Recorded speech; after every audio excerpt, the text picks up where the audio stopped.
بسم اللہ الرحمن الرحیم۔ السلام علیکم۔ غامدی صاحب کے ساتھ ہفتہ وار سالج آپ کی براہ راست نشست کو لے کر ڈائلس سے ایک دفعہ پھر حاضر خدمت ہیں۔ غام سے بہت شکریہ، آپ کے وقت کا آغاز کرتے ہیں۔ گزشتہ کل ہم نے آپ سے تاریخ مسلمانوں کی تاریخ کہنا چاہیے، تاریخ اسلامی اس کو نہیں کہہ سکتے ہم، مسلمانوں کی تاریخ کے کچھ اہم ترین مباحث پر گفتگو کا آغاز کیا تھا۔ دو وہ سوالات جن کی بنیاد پر اس وقت گروہ بندی ہے، مسلمان آپس میں باہم دست و گریباں ہیں، تذلیل تفسیق کی بات کی جاتی ہے، لوگوں پر لیبل لگا کے گروہ بندی کی گئی ہے، بعض کو کہا جاتا ہے ناسبی ہیں، بعض کو کہا جاتا ہے رافضی ہیں۔ سمجھنا آپ سے ہم یہ چاہ رہے تھے کہ اس پورے اختلافی نوعیت کے معاملے میں تاریخی نزاعات میں وہ کیا اپروچ ہے جس سے ہم خود بھی اور آنے والے نوجوانوں کو، مسلمان نسلوں کو مطمئن کر سکتے ہیں۔ یہ سوال سب کو پریشان کرتا ہے کہ حق پر کون تھا، کیا معاویہ حق پر تھے، کیا سیدنا علی حق پر تھے؟ اس پر ہم نے بات کی اور آپ نے بتایا اپنا زاویہ نظر۔ آگے بڑھاتے ہیں سلسلے کو۔ دو اہم سوالات، وہ یہ کہ سیدنا معاویہ نے اپنے بعد جب یزید کو خلافت کے منصب پر برجمان کیا تو اس اقدام کی دینی، اخلاقی، سیاسی حیثیت نوعیت کیا تھی، اور پھر سیدنا حسین نے جب ان کی بیعت کرنے سے انکار کیا تو اس اقدام کو آپ کیسے دیکھتے ہیں؟ بتائیے گا۔ بہت اہم مسائل، نازک مسائل ہیں، مسلمان ان معاملات میں بہت حساس ہیں، گروہ بندیوں کا شکار ہیں۔ کیا زاویہ نظر ہے آپ کا؟ میں نے اس سے پہلے جو کچھ عرض کیا اس میں اگر آپ غور کر کے دیکھیں تو چند مقدمات ہیں جن کی آگے بڑھنے سے پہلے یاد دہانی ضروری ہے۔ یہ حکومت جو کچھ بھی ہے اس کی ضرورت کیوں ہے؟ میں ایک انسان ہوں، میں نے ایک مذہب قبول کر لیا، میں اپنے طریقے پر زندگی بسر کر رہا ہوں، اس کے لیے ایک باقاعدہ اجتماعی نظم قائم کیا جائے، کسی کو میرا حکمران بنایا جائے، اس کی ضرورت کیوں ہے؟ اس سے پہلے بارہا یہ واضح کیا جا چکا کہ یہ ضرورت یہاں سے پیدا ہوئی ہے کہ انسان کو ارادہ و اختیار دیا گیا ہے اور وہ اپنے اس ارادہ و اختیار کا غلط استعمال کر کے فساد پیدا کر دیتا ہے۔ اس کو روکنے کے لیے دنیا کو امن کے ساتھ زندگی بسر کرنے کا موقع فراہم کرنے کے لیے یہ ادارہ وجود میں آیا ہے۔ یہ ادارہ وجود میں جب لایا جائے گا، پہلا سوال یہ ہوگا کہ وہ کون ہے کہ جس کو انسانوں کے اندر سے اس ذمہ داری پر مقرر کر دیا جائے۔ ٹھیک، وہ فرد کون ہے یا وہ افراد کون سے ہیں جن کو اس ذمہ داری پر مقرر کیا جائے؟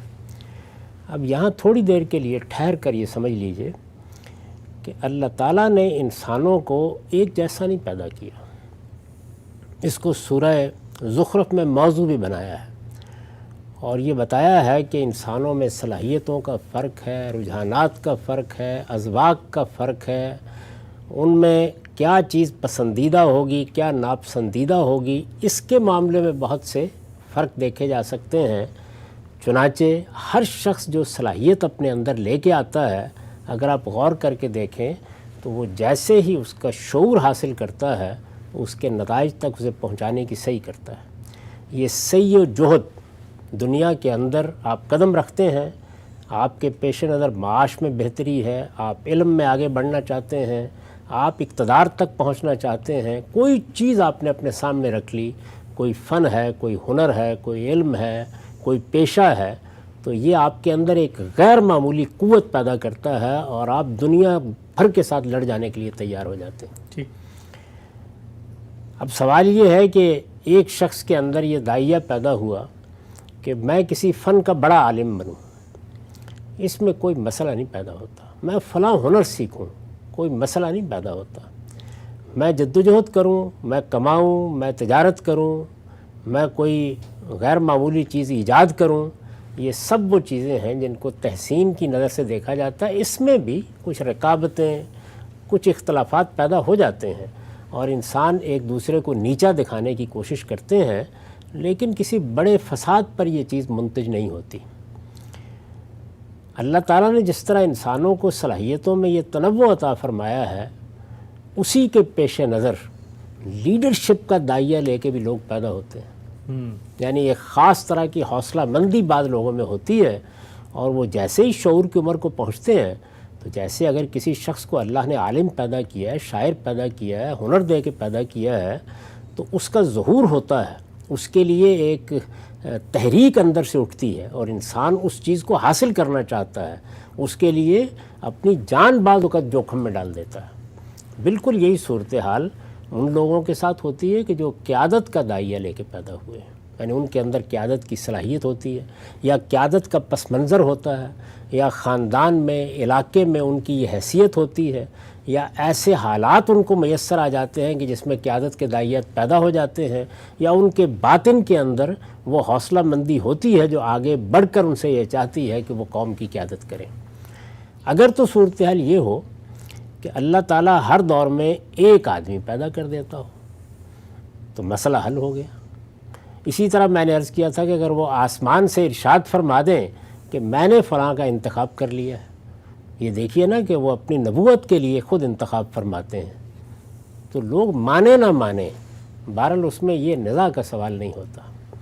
جس وقت قیادت کا سوال پیدا ہوتا ہے تو ایک نہیں، دو نہیں، 10 20 بعض اوقات کسی قوم میں سینکڑوں لوگ ایسے ہو سکتے ہیں کہ جو یہ صلاحیت بھی رکھتے ہوں، جو آگے بھی بڑھ سکتے ہوں، جن کے اندر یہ داعیات بھی ہوں، اور وہ آگے بڑھ کر یہ سمجھتے ہوں کہ ہمیں قوم ملک کی خدمت کرنی ہے، اور یہ قیادت اللہ تعالیٰ نے اس کی صلاحیت ہمیں دے کے پیدا کیا، اس کا ظہور ہونا چاہیے۔ یہ ہوگا نا، یہ جب ہوگا تو نتیجہ کیا نکلے گا؟ کشمکش پیدا ہوگی، نزاع پیدا ہو جائے گا۔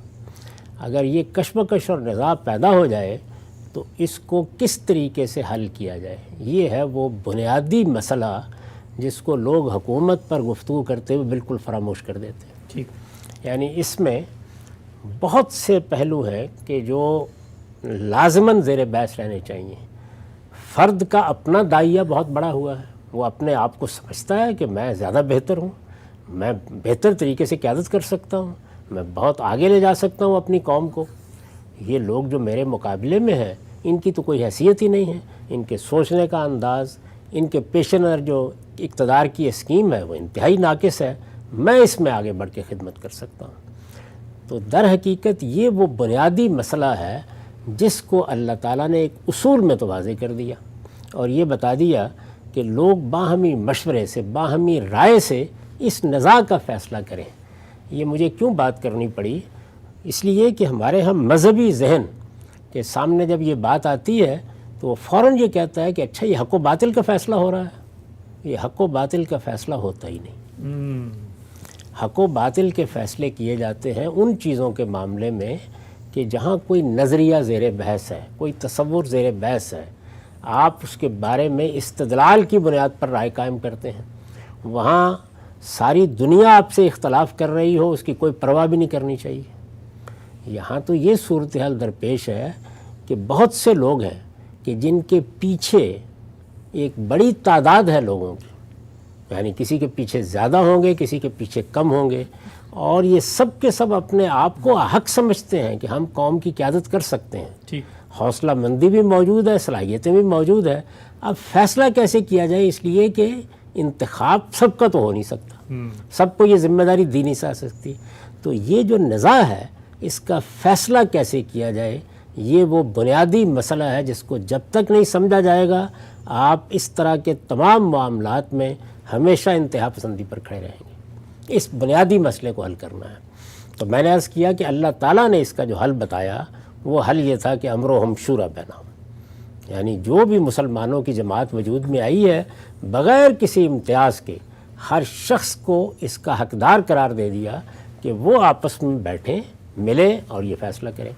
اس پر میں نے یہ عرض کیا تھا کہ اگر تو یہ 10-15 لوگ ہیں تو بٹھا دیں گے ان کو، لیکن اگر ایک بڑی قوم کے بارے میں یہ فیصلہ کرنا ہے تو اب لوگوں سے کیسے رائے لی جائے؟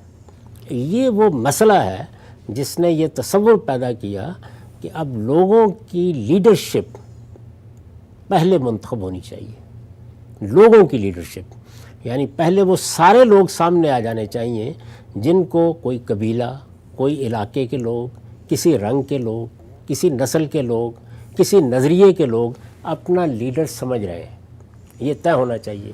اس کے بارے میں نے عرض کیا تھا کہ ایک ایوان نمائندگان، ایک ہاؤس آف ریپرزنٹیٹیوز جب تک وجود میں نہیں آتا، امرہم شورا بینہم کے اصول کو زمین پر نہیں اتارا جا سکتا، یعنی کسی بڑی قوم کے لیے نہیں اتارا جا سکتا، چند لوگوں کے ساتھ تو یہ معاملہ ہو جاتا ہے۔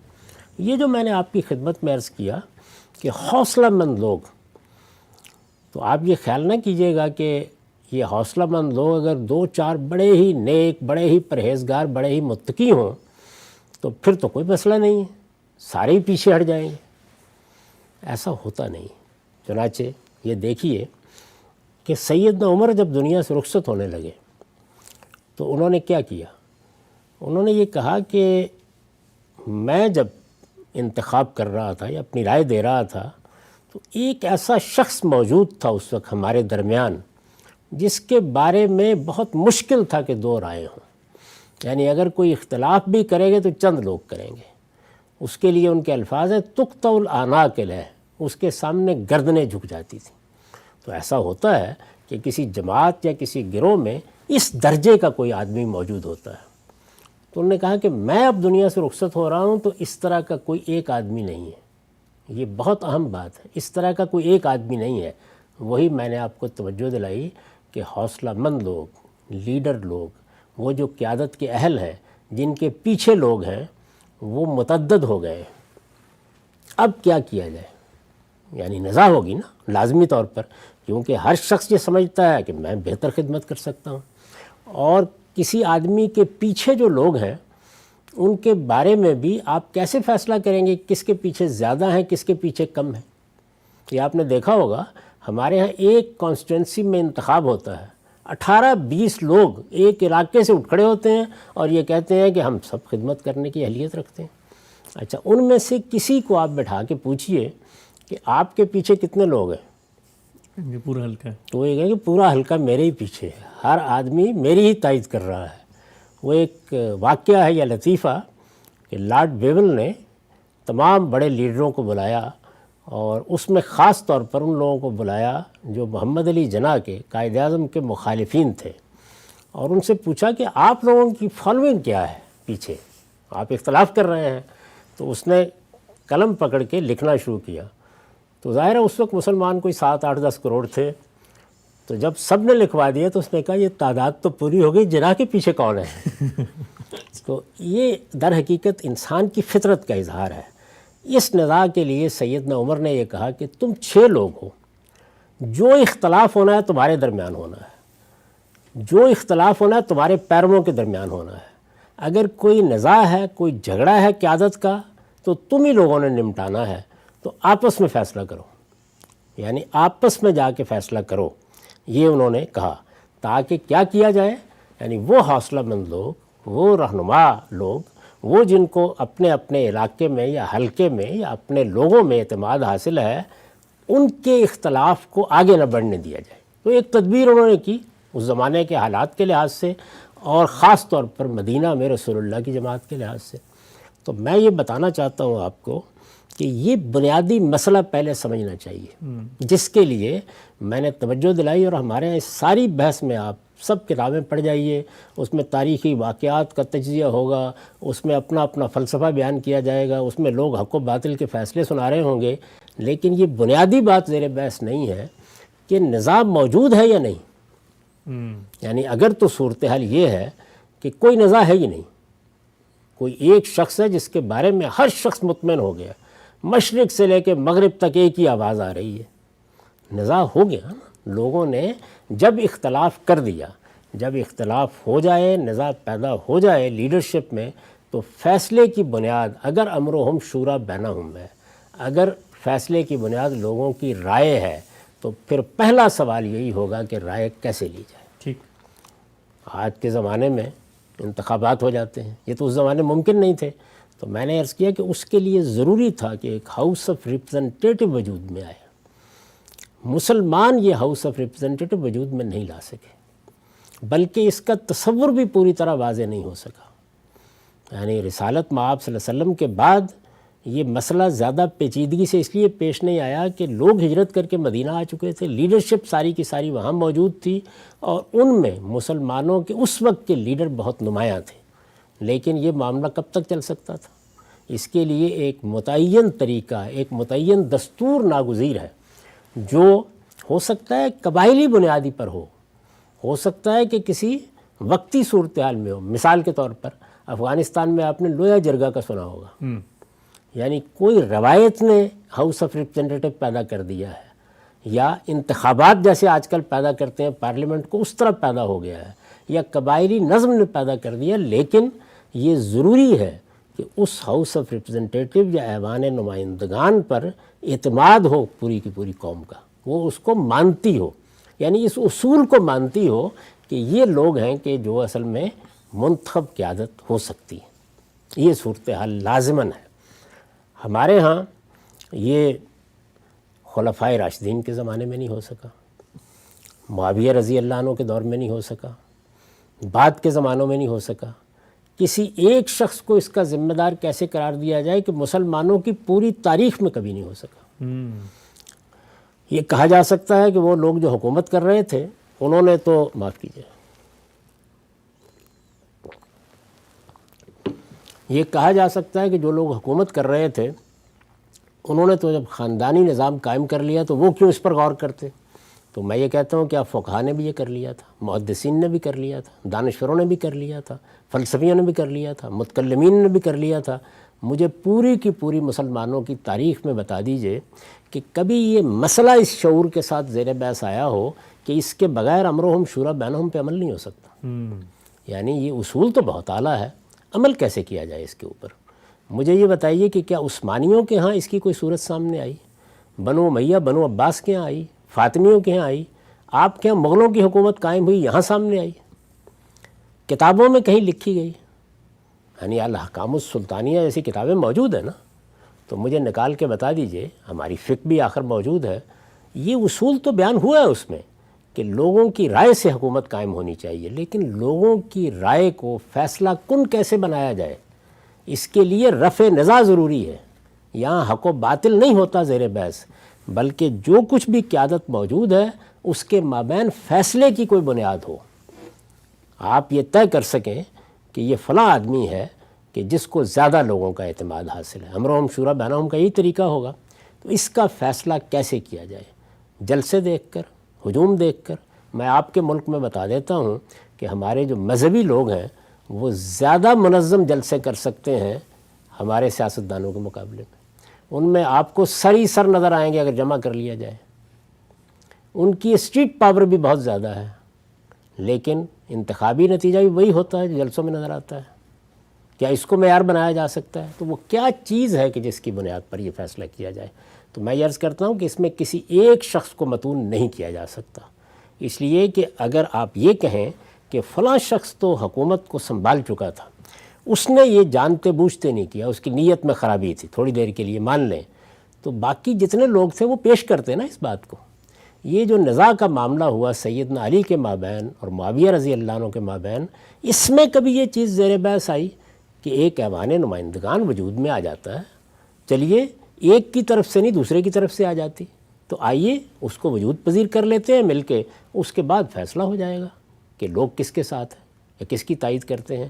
یہ اس طریقے سے بات موضوع ہی نہیں بنی۔ اس کے بالکل برخلاف اگر آپ مغرب کی تاریخ سے واقف ہیں تو آپ کو اس کے بالکل ابتدائی آثار یونان میں ملیں گے، آپ کو روما کی سلطنت میں ملیں گے۔ وہاں پہلے دن سے یہ چیز فلسفی زیر بحث لے آئے ہیں اور بتدریج اس کا ظہور ہوتا چلا گیا ہے۔ جس وقت 1415 میں میگنا کارٹا ہوا ہے تو وہ کن لوگوں کے درمیان ہوا؟ وہ دارالعمراء یا ہاؤس آف لارڈز کے اور بادشاہ کے درمیان ہوا۔ تو ایک ہاؤس آف لارڈز موجود تھا، یعنی خواہ ان کے تقرر کی کوئی بھی بنیاد ہو، لیکن بہرحال لوگ لیڈرشپ کے لیے دیکھتے تھے کہ یہ لوگ ہیں جو ہو سکتے ہیں۔ یہی ہاؤس آف لارڈز ہے کہ جس کے بعد پھر وہ دارالعوام یا ہاؤس آف کامنز آہستہ آہستہ قوت حاصل کرتا چلا گیا ہے۔ اگر آپ جمہوریت کی تاریخ سے واقف ہیں، میگنا کارٹا میں کیا تھا؟ وہاں پر کوئی انسانی حقوق اور جمہوریت کے بنیادی اصول نہیں آ گئے تھے، بلکہ بادشاہ کے اختیارات کچھ کم ہوئے اور امراء کے اقتدار میں اضافہ ہوا۔ اصل میں اس بنیادی اصول نے آگے چل کر اس جمہوریت کی صورت اختیار کر لی جس کا اب باقاعدہ ایک نقشہ دیکھتے ہیں۔ تو میں نے یہ بات بھی بارہا کہی ہے کہ ہم مسلمان ٹیلی فون بھی ایجاد نہیں کر سکے، انٹرنیٹ بھی ایجاد نہیں کر سکے، جہاز بھی ایجاد نہیں کر سکے۔ صرف یہی نہیں، امرہم شورا بینہم کا جو لافانی اصول قرآن نے دیا تھا اس کو زمین پر لانے کا میکنزم اور طریقہ بھی ایجاد نہیں کر سکے۔ اس کا اعتراف کرنا چاہیے کہ ایسا نہیں ہو سکا۔ اس میں کسی ایک شخص یا دو اشخاص کو متون کرنے کی بجائے پہلے اس بنیادی حقیقت کو سمجھنا چاہیے۔ یہ مغرب میں ہوا، اور صرف ہوا ہی نہیں بلکہ اس کے قاعدے بنے، اس کے ضابطے بنے، یہاں تک کہ ایک وقت میں آ کے انتخابات کا وہ طریقہ ایجاد ہوا کہ جو آج ہر جگہ فصل نزاع کے لیے بنیاد بن جاتا ہے۔ آپ بھی اطمینان سے کہتے ہیں کہ انتخابات کرا لیے جائیں۔ ہمارا ملک وجود میں آیا تو سب سے پہلا مسئلہ کیا تھا؟ دستور۔ دستور کیا ہوتا ہے؟ یعنی ایک ایسی دستاویز جس میں پوری قوم اس بات پر اتفاق کر لے کہ ہمارے ہاں انتقال اقتدار کا طریقہ کیا ہوگا، حکمران منتخب کیے جائیں گے تو اس نزاع کا فیصلہ کیسے ہوگا۔ یہی چیز ہے نا جو آپ دستور میں بیان کرتے ہیں۔ یہ چیز مغرب میں اپنے منتہا کو پہنچی، یہ وہیں سے ہمارے ہاں آئی۔ اب جن مسلمان ملکوں میں آپ بہت اطمینان کے ساتھ انتخابات اور پارلیمنٹ اور اس طرح کے الفاظ بولتے ہیں، وہ سب کے سب اس معاملے میں مغرب ہی کے مرہون منت ہیں۔ ایسے ہی کہ جیسے اس وقت ہم جس ذریعے سے پوری دنیا تک اپنی بات پہنچا رہے ہیں، اس ذریعے کے لیے بھی مغربی کے مرہون منت ہے۔ تو اس پر یہ انسانیت کی میراث ہوتی ہیں چیزیں، ان کو مغرب اور مشرق میں تقسیم کرنے کی ضرورت نہیں ہوتی۔ یہ جہاں سے بھی آئیں، الحکمت و ضالۃ المومن، ان کو قبول کرنا چاہیے۔ اس وقت بیان کرنا یہ مقصود ہے کہ ہمارے ہاں تو اس کے کوئی آثار بھی آپ کو نہیں ملتے، اور کسی علم میں نہیں ملتے، نہ علم کلام میں، نہ صوفیہ کے ہاں، نہ فقہا کے ہاں، نہ خاص عمرانیات کے ماہرین کے ہاں۔ میں یہ کہتا ہوں کہ سب سے بڑا آدمی آپ کے ہاں عمرانیات کے باب میں کون ہے؟ ابن خلدون۔ اس کے مقدمے ہی میں مجھے دکھا دیجئے اس بحث کو۔ یعنی وہ طریقہ، اصول زیر بحث ہیں سب کے سب، اصولوں پر گفتگو بھی ہو رہی ہے، لیکن مثلا سارے مقدمے کی بنیاد اس پر ہے کہ عصبیت فیصلہ کن ہوتی ہے۔ تو عصبیت فیصلہ کن ہوگی، لیکن عصبیتوں میں جب نزاع پیدا ہو جائے تو پھر کیا فیصلہ کن ہوگا؟ یہ تو ہو جائے گا نا۔ تو یہ وہ بنیادی مسئلہ ہے جس مسئلے میں معاویہ رضی اللہ عنہ بھی کوئی پیش رفت نہیں کر سکے۔ یعنی انہوں نے کم و بیش ربع صدی تک حکومت کی۔ اس پر تو ہم گفتگو کر چکے ہیں کہ وہ حکومت تک پہنچے کیسے، لیکن حکومت کی اور بہت پرامن فضا پیدا کیے رکھی، جہاد بھی شروع ہو گیا، سلطنت بھی محکم ہو گئی۔ ان کی حکومت کے معاملے میں کوئی دو چار چیزیں آپ بمشکل نکال سکتے ہیں جن پر انگلی اٹھائی جا سکے۔ بہت غیر معمولی طریقے سے حکومت انہوں نے کی، بلکہ دنیا کے نہایت اعلیٰ درجے کے سیاستدانوں میں ان کو پیش کیا جا سکتا ہے۔ اس سب کچھ کے باوصف اس معاملے میں کوئی پیش رفت نہیں ہوئی، یعنی اس بات کی طرف توجہ بھی نہیں ہوئی کہ یہ ہوگا۔ اگر ایسا نہیں ہوا ہے تو اب وہ سوال سامنے آتا ہے کہ انتقال اقتدار کیسے ہو۔ یعنی وہ آ گئے، وہ آئے کیسے؟ میں نے عرض کر دیا کہ آنے کے لیے امرہم شورا بینہم کے اصول کی پیروی نہیں ہوئی۔ میں نے عرض کیا کہ تلوار نکل آئی۔ میں نے آپ کو یہ بتایا کہ جب تلوار نکل آئی تو تلوار ہی فیصلہ کن ہوئی، اور میں نے عرض کیا کہ اسلام کی روح سے جائز حکومت یعنی ڈیجیرو وہی ہوتی ہے کہ جو لوگوں کی رائے سے قائم ہو۔ یہ بالفعل قائم ہو گئی، بالفعل قائم ہو گئی۔ تو اب لوگوں کے سامنے یہ سوال تھا کہ کیا اس کے مقابلے میں خانہ جنگی کو جاری رکھا جائے؟ یعنی اگر فصل نزاع کا کوئی طریقہ نہیں ہے اور تلوار نے اپنا غلبہ قائم کر لیا ہے، تو کیا اس غلبے کو اب قبول کر لیا جائے؟ تو میں نے عرض کیا کہ صحابہ کرام نے بالکل درست فیصلہ کیا کہ اس کے سوا کوئی چارہ نہیں، بلکہ صحابہ کرام کیا، سیدنا حسن نے بھی یہی فیصلہ کیا اور وہ دستبردار ہو گئے۔ اب یہ حکومت قائم ہو گئی۔ اس میں یہ سوال ہی نہیں ہے کہ حق کیا ہے اور باطل کیا ہے، وہ تو واضح میں نے جواب دے دیا کہ حق کا تقاضا تو یہی تھا کہ حکومت امرہم شورا بینہم کے اصول پر قائم ہوتی۔ اسی لیے تو کہا جا رہا ہے کہ جو حکومت بھی امرہم شورا بینہم کے اصول پر قائم ہوگی وہ جائز حکومت ہوگی، اور جو حکومت اس اصول سے انحراف کر کے قائم ہوگی وہ اپنا قانونی جواز نہیں رکھتی، وہ بالفعل مانی جاتی ہے۔ اور کیوں مانی جاتی ہے؟ اس لیے مانی جاتی ہے کہ اگر اس نے اپنا نظم قائم کر لیا ہے، اس نے اپنا اقتدار محکم کر لیا ہے، تو اب پھر خانہ جنگی کے سوا کوئی راستہ باقی نہیں رہتا۔ تو انسانی جانوں کو ہماری شریعت میں، ہمارے دین میں حرمت حاصل ہے۔ اس پر بڑی تفصیل سے گفتگو کی ضرورت تھی، اس لیے میں نے آپ کے سوالوں پر آگے گفتگو کرنی ہے، لیکن یہاں اس مقدمے کو بہت اچھی طرح سمجھ لیجئے کہ نہ مسلمان اس میں کامیاب ہوئے، نہ بعد میں کامیاب ہوئے، نہ اپنی 12 صدیوں کی تاریخ میں کامیاب ہوئے، نہ اس کی کوئی بنیاد ڈالنے کے لیے کوئی پیش رفت ہوئی۔ یہی معاملہ معاویہ رضی اللہ عنہ کے زمانے میں بھی رہا، یہ اس سے پہلے خلفائے راشدین کے زمانے میں بھی اسی طریقے سے رہا کہ اتنی بڑی سلطنت جس کی وسعتیں بے پناہ تھیں، ان سب میں کوئی ہاؤس آف ریپرزنٹیٹیو وجود میں لایا جا سکے، ایوان نمائندگان نہیں آیا، تو سوال وہیں کھڑا تھا کہ اب معاویہ رخصت ہونے والے ہیں، اب اقتدار کیسے منتقل ہوگا؟ اس پر اگلی نشست میں گفتگو کریں۔ ہم سب بہت ہی تفصیل سے، بہت ہی اہم موضوع ہے اور آپ سے سیکھنے اور استفادے کا سلسلہ جاری ہے۔ یہ 2 سوالات کہ سیدنا معاویہ نے جب یزید کو اس منصب پر برجمان کیا، اس کی کیا سیاسی، دینی، اخلاقی نوعیت تھی، اور پھر سیدنا حسین کے جو بیعت سے انکار ہے، اس کو آپ کیسے دیکھتے ہیں؟ اس تمہید کے ضمن میں ان دونوں سوالات کے ساتھ ساتھ بے تحاشا سوالات ہیں، مثلاً یہ کہ جس بنیاد پر یہ انکار ہوا تھا، نزاع پیدا ہوا تھا قاتلین عثمان، اس کے ساتھ اس ربع صدی میں کیا ہوا؟ اگر یہ ناجائز حکومت تھی تو ناجائز حکومت کے بارے میں جو بالعموم ہم تبصرے کرتے ہیں کہ اس حکومت کے بارے میں بھی کریں گے، اور پھر اس کے بعد جو خون بہا ہے نواسہ رسول کا، اس سارے تنازع میں اس کی حساسیت اور نوعیت کیا ہے؟ بے تحاشا عنوانات ہیں، سوالات ہیں کہ کر کے آپ کے سامنے رکھیں گے۔ وقت یہاں پہ ختم ہوتا ہے، دوبارہ حاضر خدمت ہوں گے، اب تک آپ کے وقت کا بہت شکریہ۔ بہت شکریہ۔